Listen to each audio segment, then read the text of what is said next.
여러분 안녕하십니까? 뉴스투데이 대전, 세종, 충남 소식입니다. 제21대 대통령 선거가 조금 전 시작됐습니다. 이번 선거는 윤석열 전 대통령의 탄핵으로 치러지는 헌정사상 두 번째 조기 대선인데요. 사전투표와 재외국민투표에서 높은 투표율을 기록한 만큼 본투표에서도 열기가 이어질지 기대됩니다. 투표소에 나가 있는 취재기자 연결해 보겠습니다. 김성국 기자, 현재 투표소 분위기 전해주시죠.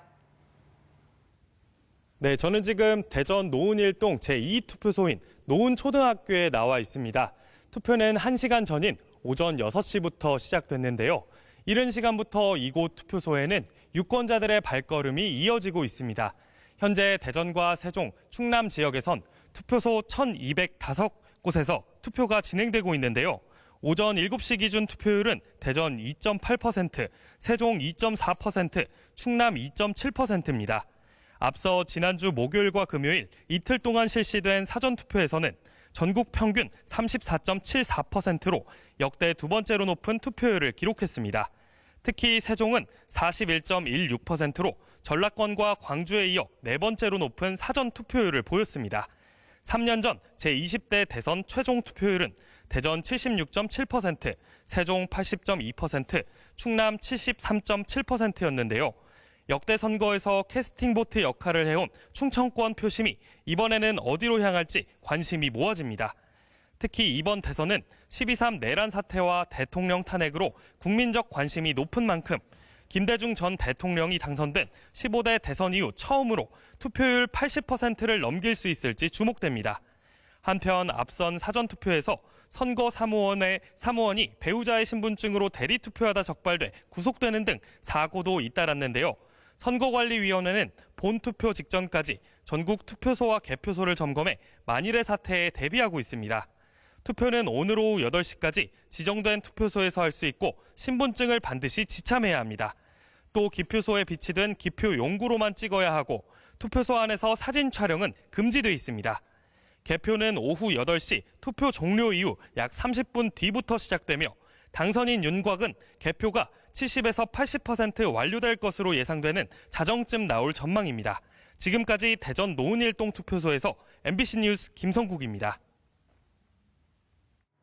대전 유성구 선거관리위원회가 이번 대선의 선거운동 기간에 선거인 등에게 식사를 제공하고 선거운동을 지시한 혐의로 대선 후보자의 선거 캠프 관계자와 식사를 제공받은 선거인 등 모두 15명을 검찰에 고발하거나 수사를 의뢰했습니다. 이들은 선거인 등 13명에게 17만 원 상당의 식사를 제공하면서 선거 벽보와 공보, 조끼 등의 선거운동 용품을 주고 이를 선거운동에 사용하라고 지시한 혐의를 받고 있습니다. 대전시 선거관리위원회는 또 후보를 낙선시킬 목적으로 공약에 대한 허위 문자 메시지 등을 100여 명에게 전송한 선거인을 경찰에 고발했습니다.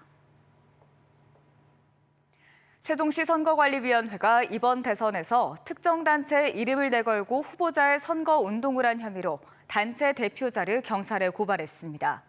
고발된 시민은 공직선거법에 선거운동을 하지 못하도록 규정된 단체의 대표자로 단체 명의로 법정 규격을 초과하는 소품을 만들어 후보자의 유세 현장 등에서 선거운동에 사용하게 한 혐의입니다. 불법적인 비상계엄으로 조기 대선이 치러지기까지 시민들은 반년 동안 쉬지 않고 대통령의 신속한 파면과 내란 세력 처벌을 외쳤습니다. 칼바람이 부는 겨울에도 연휴에도 거리로 나와 되살린 민주주의를 회복하기 위해선 소중한 한 표를 꼭 행사해야 한다는 목소리가 나옵니다. 김광현 기자가 보도합니다. 느닷없는 비상계엄으로 촉발된 6.3 대통령 선거. 지난해 12월 3일 이후 6개월 동안 시민들은 쉬지 않고 내란 세력 처벌과 민주주의 회복을 외쳤습니다. 정족수 미달로 한 차례 투표가 불성립된 뒤 뒤늦게나마 가까스로 가결된 탄핵 소추안. 표결에 불참한 지역 의원들에 대한 질타가 이어졌습니다. 그들은 대란의 당, 테러의 당, 구태타의 당입니다. 당신은 국민이라는 단어를 달 자격이 없습니다. 어디 감히 국민의 이름을 당 앞에 씁니까? 이르면 2월 중 선고가 있을 거라는 전망도 나왔지만 헌법재판소의 시간이 길어지는 사이 여당 소속 단체장들은 탄핵 반대 집회 단상에서 주먹을 불끈 쥐었고 내란 선동 혐의로 경찰 수사 대상에 오르기까지 한 여당 의원들은 헌재와 공수처를 비판하며 내란을 옹호했습니다. 내란죄가 빠진 탄핵 소추안이야말로 여러분 매주 없는 된장 아닙니까 여러분? 그런데도 헌법재판소는 내란몰이만 믿고 날뛰다가 황소 발에 밟혀 죽게 생긴 깨구락지가 됐습니다. 윤석열 전 대통령의 구속 취소 등 여러 차례의 위기 속에서 시민들은 지치지 않고 오히려 목소리를 높였습니다. 지지자들에게 손을 들어 인사하고 주먹을 불끈 쥐는 모습을 내란 우두머리 피의자임을 부정하는 파렴치한 행동이자 법원과 검찰의 합작으로 헌법은 훼손되었고 민주주의는 파기되었으며 법치는 무너졌다. 칼바람이 부는 한겨울부터 봄 기운이 완연해질 때까지 시민들은 지치지 않고 거리로 나왔고 대통령 파면을 이끌어냈습니다. 이렇게 치르게 된 6.3 대통령 선거. 주말이 아닌 평일에 진행되며 직전 선거보다는 낮은 사전 투표율을 기록한 가운데 투표만이 사회 개혁을 이뤄낼 수 있다는 목소리가 나옵니다.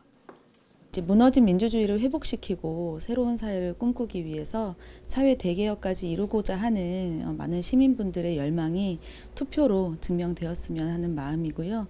꼭 투표로 그것을 증명해 주셨으면 좋겠습니다. 내란 사태에도 꺾이지 않고 되살린 민주주의를 더욱 공고히 하는 길은 오늘 유권자들이 행사하는 한 표에 달렸습니다. MBC 뉴스 김광현입니다. 이 시각 대전과 세종, 충남 각 투표에서 일제히 투표가 진행되고 있는데요.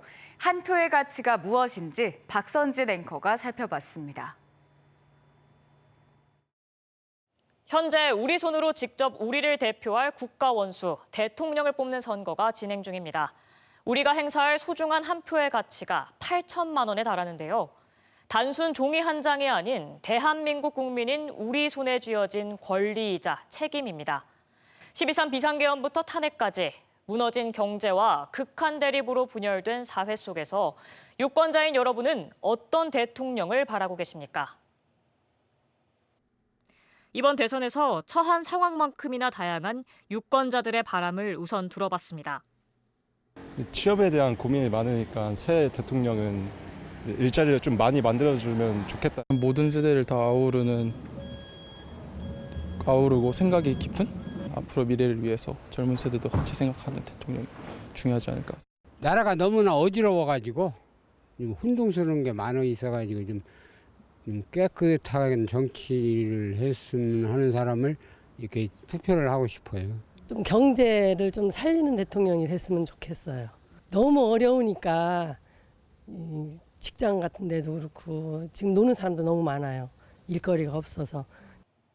각자가 새 대통령에게 바라는 점은 다르지만 결국 모두가 원하는 건 이 혼란스러운 정국을 끝내고 대립된 사회를 통합할 인물, 그리고 잘 살 수 있는 희망을 품게 하는 일자라는 대통령일 겁니다.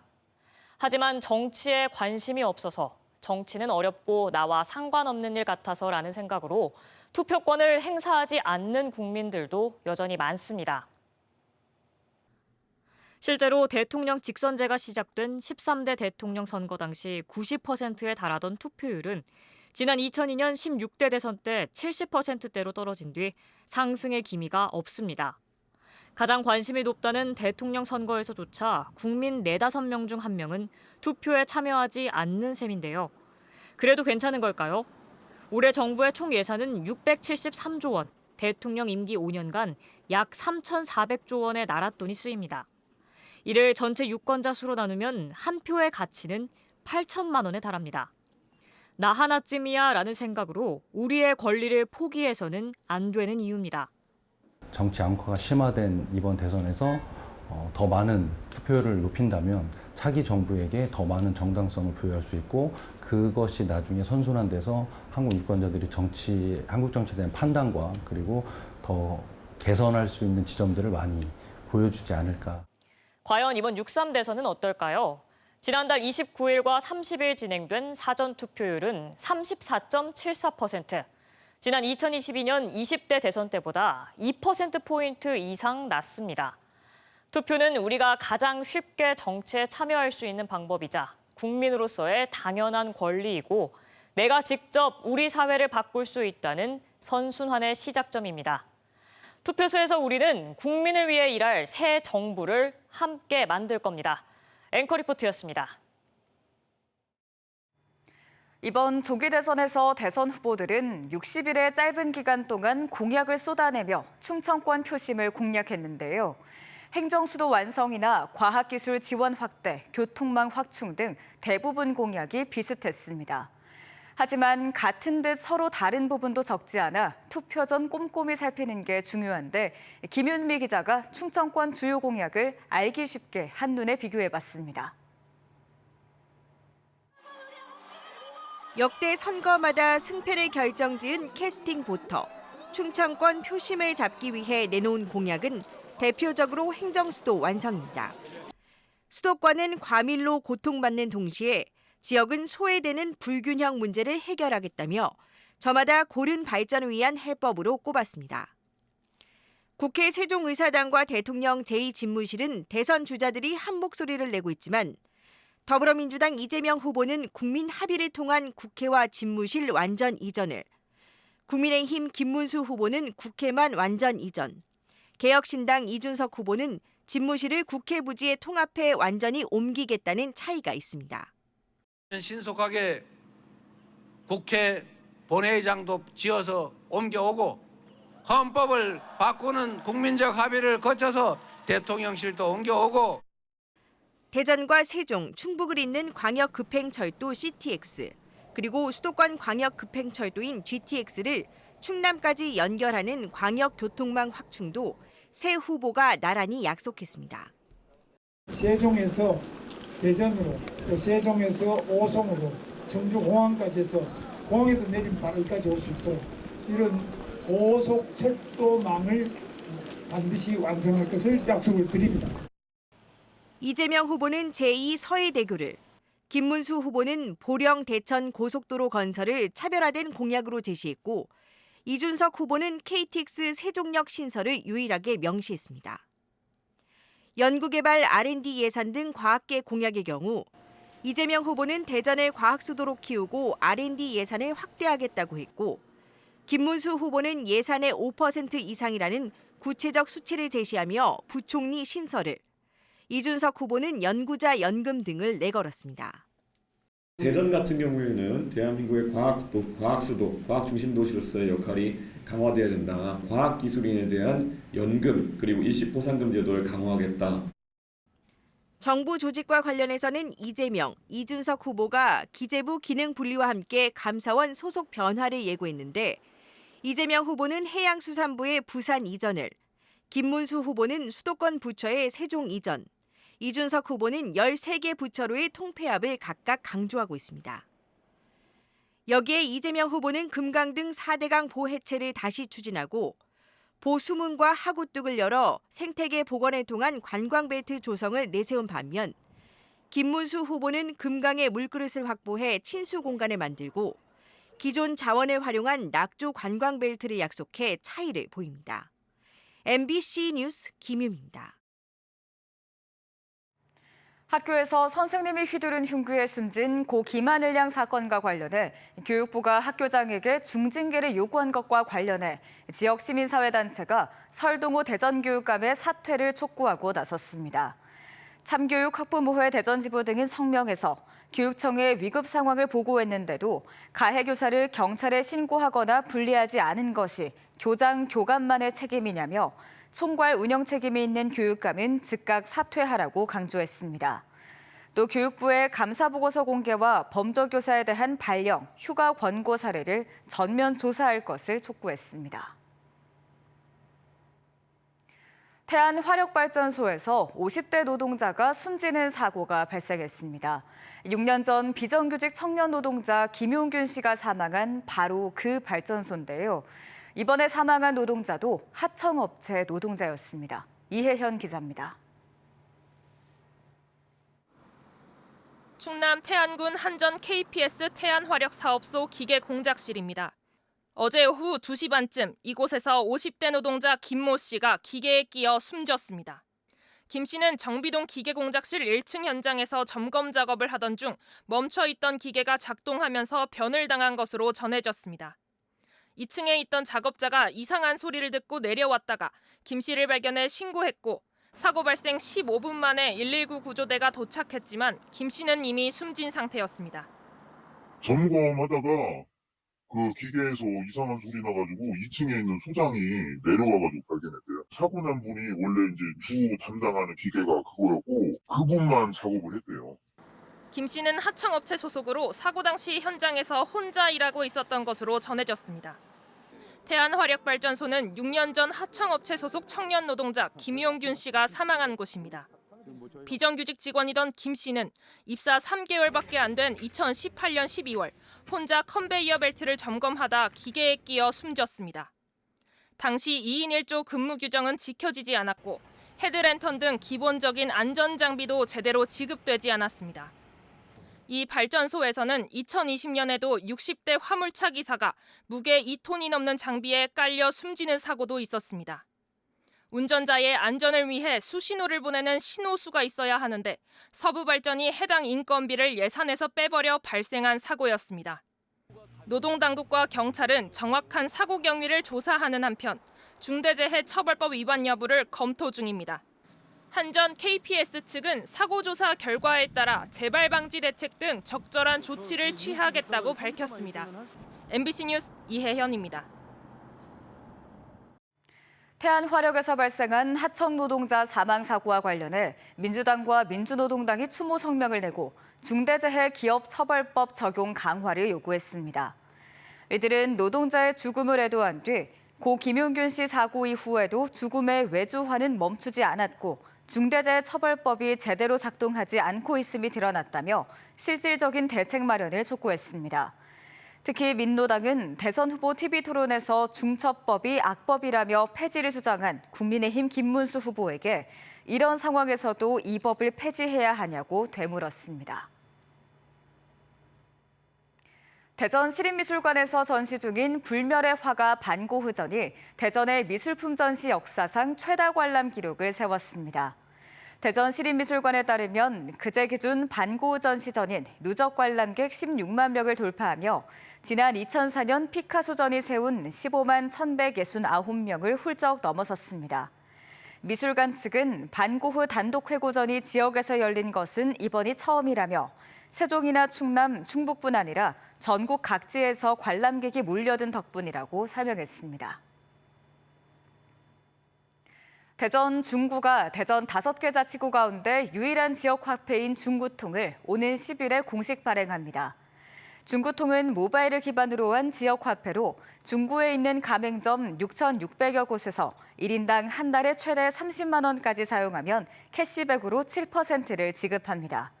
중구는 가맹점을 지속적으로 늘리는 한편 정식 발행을 하루 앞둔 오는 9일부터 앱 다운로드와 계좌 등록, 가맹점 신청 등을 할 수 있도록 시스템을 사전에 공개합니다.